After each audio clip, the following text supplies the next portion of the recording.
Hi, my name is Julian Kramer, and today I'll be doing a presentation on HIV and AIDS, basically awareness and the symptoms, and a little about how to prevent it as well. I wanted to take time out to let you guys introduce yourselves to me so that we can get familiar and know each other before we get started. Okay, so as adults, you will be facing many new decisions in your life compared to your teenage years. Of course, teenagers, they have the same temptations as adults, but it's on a totally different level because you're not actually dependent on anyone to, guide you through. You're on your own when you get to the real world. And understanding what can put you at risk for a disease is very, very important once you're outside of your parents' household. This information is not meant to scare you. It's just knowledgeable and something that you could pass on to other people, as time goes by. Who can tell me what the letters HIV and AIDS each stand for? Did you know that? Do I know that? Autoimmune deficiency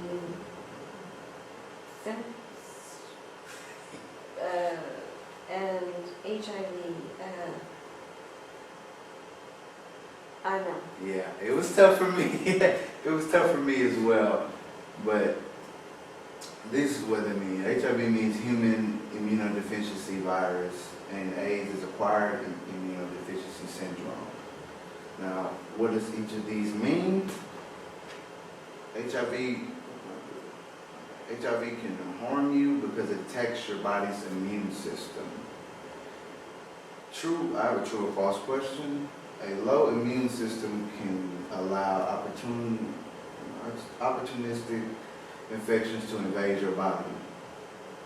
True. That is true. AIDS is the stage of disease where your immune cells, basically your T, CD4, and helper cells, drop below the level of 200 cells per millimeter of blood. A healthy person has about 800, so the blood goes way down. And your body cannot fight off the simple infections. Medications today can help people with both HIV and AIDS live much longer than they used to. The origin of HIV likely resulted from hybridization, merging of two simian viruses, basically two monkeys. From what I researched, they say it started in monkeys, and my biggest thing was trying to figure out how did it get to humans.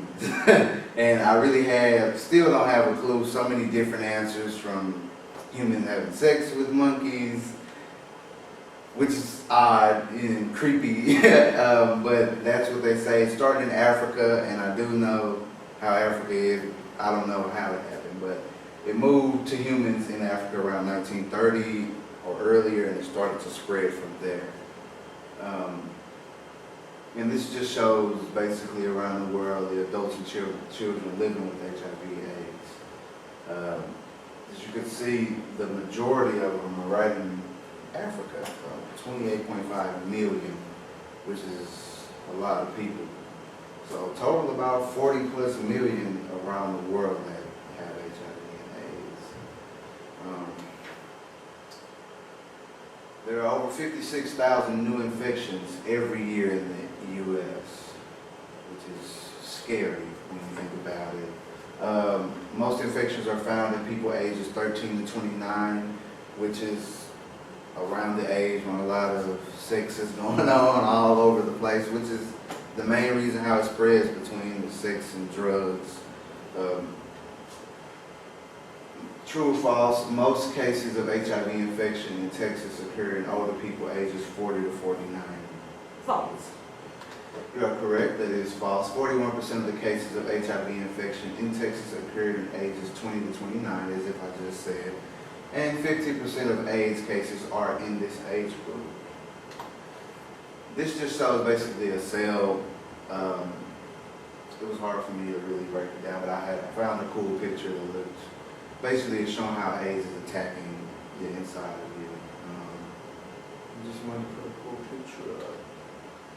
And these are ways to transmit HIV. By bodily fluids, any type of unprotected sexual activity, internet chat rooms have become a place where people are meeting, and this is leading to HIV transmissions. How? Just the people that, for instance, a guy has HIV. This is his way of targeting people and having sex with them and passing that disease on. So it's, As a meeting place? Is that? yeah, this is where they're started. They're not engaging person to person. They're more comfortable chatting with you on a social network of some sort, from Facebook to any type of chat room, and it's really disgusting. They're basically prowling on people and infecting them. I actually have a personal friend of mine who has not AIDS but STD. He has herpes. And he still goes out and engages with other women, which is very sickening. Like knowing that you have that problem. Needle sharing, of course, that goes from drugs to anything else. Needle sticks or exposure to blood. Mother to child, which comes from breastfeeding. They say, from what I was reading, it seemed kind of weird because babies usually, even if the mother has it, sometimes the baby won't have it until they get breast milk from it. So they could come from the mother and not have HIV until the milk situation. And blood transfusions prior to testing in 1985. So before 1985, they didn't actually test the blood that they were giving to other people, which resulted in those others being sick as well. Okay, now that you know how you can get HIV, how do you think you could prevent it? Give me some ideas or maybe some things you think to prevent it? Protected sex. Using some condoms, right? Of some sort. Mm-hmm. Anything else you could think of? Wear gloves when you help somebody that you may or may not know, if they were bleeding and you may or may not know they have a disease. Right, you don't want that to have an open sore and touch you. So those are some good answers. If you knew someone who was HIV positive, you could get HIV from coming into contact with their sweat, urine, or tears. Is this true or false? False. That's correct. 100% to that. The only bodily fluids that can transmit HIV are blood, semen, vaginal fluid, or breast milk. Other bodily fluids, only if there was blood present or visible would you get, exposed to the virus. So don't be afraid to kiss, hug, or share food with someone who has HIV, although I still don't. Who can be affected by HIV? Anyone. Anyone. If they engage in unprotected sex or share drug use equipment, any age, any gender, anyone. People close to them are also affected by this disease. That's just mentally. This just shows some pictures of different people that have the virus. Kids, yeah. This is at like a children's hospital, and they're all together. They keep them together. It's pretty saddening. Just showing AIDS awareness. There's some symptoms and important information. The symptoms present days to weeks. They're present days to weeks after initial exposure. So it may not come immediately over time for some people. It's months, sometimes a year for some people even realize that they have this disease. Most common presentation is fever, fatigue, headache, and rash. So those are some of the things that people get to notice over time. The HIV window period, this is the time it takes for the virus to actually show up in your body after exposure. So this could take up to 3 months. Who could tell me why this would even be important to know? Because then you wouldn't be able to test right away. You may have to wait. One test immediately after concern Right. may not provide all the information. Right. So that's a good answer. It's important because the sooner someone knows that they have HIV, the sooner they can receive the proper medical care. It is less likely that this virus will be transmitted to others if it is known. So that helps you to, stop whatever you were doing and hold on a second there. How can someone get tested for HIV? Texas law allows 14 years and older to obtain an STD test without parental permission, which I didn't even know. I thought, I always assumed 18 for everything, but they don't encourage children to go without their parents, but they are able to do so in those cases where they're out on their own or, whatever the case may be. Conventional blood test, you get results in 10 days or 10 business days, which is about 2 weeks.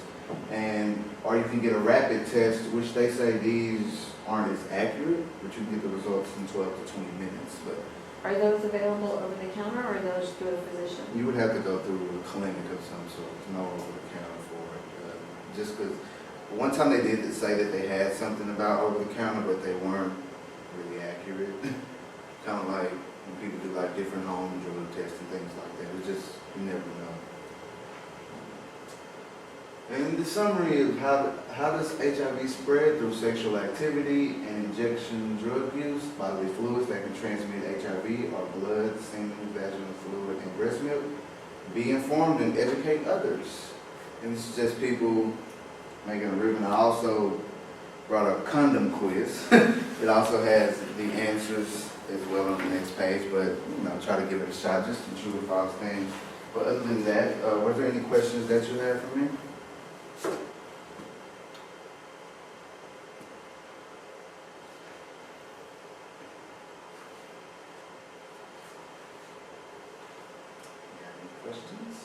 Is there a decline in how many cases are being transmitted? Is there a sense of getting a handle on education for people? Yeah, I do know that there are a lot of more, I know there are a lot more advocates out there that are going, starting with the younger kids, of course, but going to the high schools, and they say that it's going down a little bit because that 56,000 that I showed you every year.